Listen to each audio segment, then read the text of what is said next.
যদি আপনাদেরও রান্না করার কোনো মন না থাকে তাহলে আজকের এই ভান্ডারাওয়ালা আলুর তরকারিটা বানাও, যেটা ঝটপট এবং তাড়াতাড়ি হয়ে যায়। তো সব থেকে আগে একটা প্যানের মধ্যে সামান্য তেল দিয়ে ভালো করে গরম করে নেব।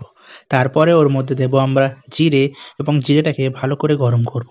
দেব সামান্য হিং, এবং হিং দেওয়ার পর ওর মধ্যে দিয়ে দেবো আদা বাটা। আদা বাটা দিয়ে ভালো করে কষবো এবং এর ফ্রেগ্রেন্স যেটা আছে ওটা বার করব। তারপর আমরা এর মধ্যে দিয়ে দেব টমেটো বাটা, এবং টমেটো বাটা দিয়ে ভালো করে এটাকে কষবো। যত কষবো অত এর স্বাদ ভালো করে দিবে। যত ভালো করে আমরা এটাকে কষতে পারবো অতই দিবে স্বাদ। তারপরে আমরা দিয়ে দেবো এর মধ্যে হলুদ গুঁড়ো এবং শুকনো লঙ্কা গুঁড়ো, এবং তার উপরে দিয়ে দেবো আমরা সামান্য ধনে গুঁড়ো, এবং এই সবকে দিয়ে আমরা ভালো করে নেড়ে চেড়ে এর একটা যে নিজস্ব তেল আছে এটাকে বার করব। তারপরে আমরা দিয়ে দেবো সামান্য আমচুর পাউডার এবং সামান্য জিরে পাউডার, এবং নুন দিতে ভুলবেন না। স্বাদ মতো নুন দিয়ে ভালো করে নাড়িয়ে চাড়িয়ে নেব, এবং ভালো করে কষবো যতক্ষণ এর যে নিজস্ব একটা মশলার তেল আছে এটা যতক্ষণ না বেরোচ্ছে। এবং দেখতেই দেখতে আমাদের কষা ভালো করে হয়ে গেছে।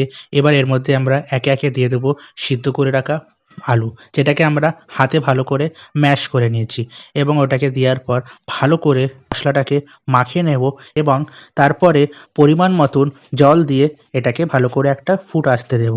ভালো করে ফুট আসলেই এই তরকারিটা বলতে গেলে অলমোস্ট রেডি হয়ে যাবে। দেখছেন কি সুন্দর কালার এসেছে, এবং দেখতে কি সুন্দর লাগছে। দেখতে ফুট এসে গেছে। এবার উপর থেকে আমরা দিয়ে দেবো সামান্য কস্তুরি মেথি, যেটাকে আমরা হাতে রাফ করে দিয়েছি। এর স্বাদ খুব ভালো দিবে। তারপর আমরা উপর থেকে ধনেপাতা দিয়ে এই তরকারিটাকে নামিয়ে নেব। দেখছেন কি সুন্দর কালার এবং কি তাড়াতাড়ি, এবং সামান্য কিছু ইনগ্রিডিয়েন্টসে এত সুন্দর একটা রেসিপি বেনে গেছে, এবং এটা খেতেও লাজবাব হবে। দেখতে বেনে গেছে। এবার আমরা এটাকে নামিয়ে নেব। কিন্তু আলুর তরকারি কি শুধু ভাল লাগবে? এর তারে আমার মা বানিয়ে নিয়েছে সাথে খাবার জন্য কিছু লুচি। তো দেখে নিন কি সুন্দর লাগছে। প্লেটিং করে নেব, এবং প্লেটিং করার পর আমরা উপর থেকে ধনেপাতা ছড়িয়ে দেব।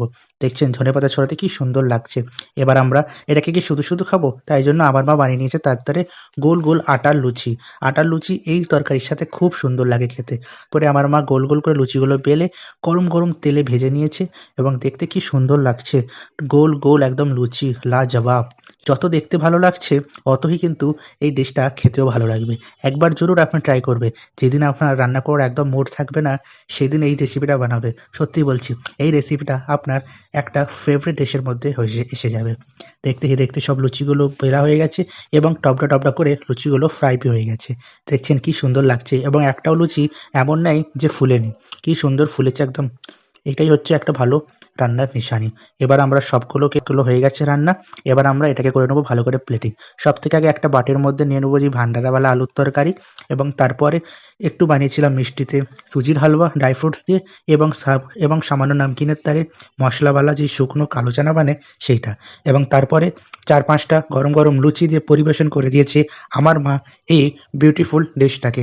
আপনারা এটা ঘরে বানাতে পারবেন, এবং কেমন বেড়েছে আমাদের জরুর বলবেন। যদি আপনাদের ভিডিওটা ভালো লাগে লাইক করে আমাদের চ্যানেলটাকে সাবস্ক্রাইব করবেন, এবং আপনারা যদি এই ভিডিওটাকে ইউটিউবে দেখেন তাহলে আমাদের চ্যানেলটাকে সাবস্ক্রাইব করবেন, এবং একটা মিষ্টি কমেন্ট ছেড়ে জরুর যাবেন।